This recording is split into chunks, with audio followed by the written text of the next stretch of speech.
Pero hindi po ito napakinggan nung nakarang administrasyon.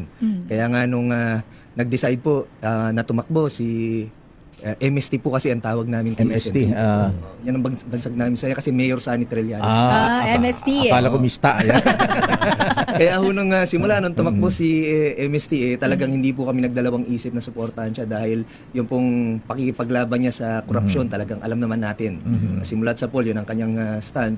Kaya ako tingin ko mas makatutulong ako sa kanya magiging vice mayor tayo para matulungan natin siya na linisin ang tuluyan ng Caloocan. Bakit ikaw, Konsehal PG Malonzo, bakit hindi ang tatay mo, Ray Malonzo? Kumusta ang father mo, si former Mayor Ray Malonzo? Ano bang ginagawa niya ngayon? Okay naman po. Sa katunayan, tumatakbo rin po siyang congressman po ngayon. Tumatakbong congressman. Akala ko nagkakarate na lang. Kasama pa rin po yun. Kasama pa rin yan. Pero thank you po Sir PJ. Ako lakay may katanungan ako kay Sen kasi ayon sa ating pagre-research, matindi pala ang nararanasang baha dyan lakay tuwing malakas yung mga biglang buhos ng ulan dyan sa Caloocan. At matindi rin yung problema, of course, yung sa traffic. Medyo buhol-buhol yung traffic. So ano po Sen ang nakikita nating solusyon yung itong matagal ng problema muna dyan po sa lungsod ng Caloocan? Diyan po, iba't ibang areas, iba't ibang district, iba't ibang causes ng pagbaha. For example, dito sa District 2, ang primary cause diyan is nabarahan na yung mga main waterways, yung mga ilog diyan nabarahan dahil may mga iba't ibang mga construction. So kailangan mahanapan ng dadaluyan.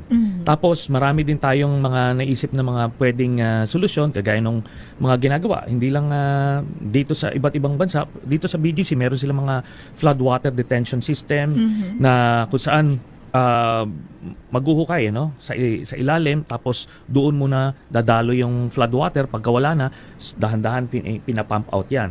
Yung iba naman basic lang yung reason yung nabarahan dahil yung mga drainage system dahil sobra ang basura. Oo.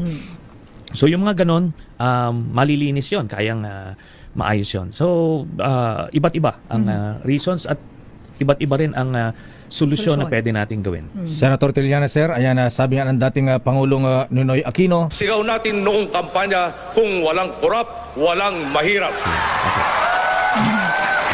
Hindi lamang ito pang slogan o pang poster. Ito ang mga prinsipyong tinatayuan at nagsisilbing batayan ng ating administrasyon. Ayan, Senator Trillanes, sir, ang Caloocan po ay batay sa research. Kabilang po ang Caloocan sa Metro Manila. Ang mataas po ng bilang ng mahihirap. Ayan, poverty ang malaking problema dyan sa Caloocan. So kung kayo po ay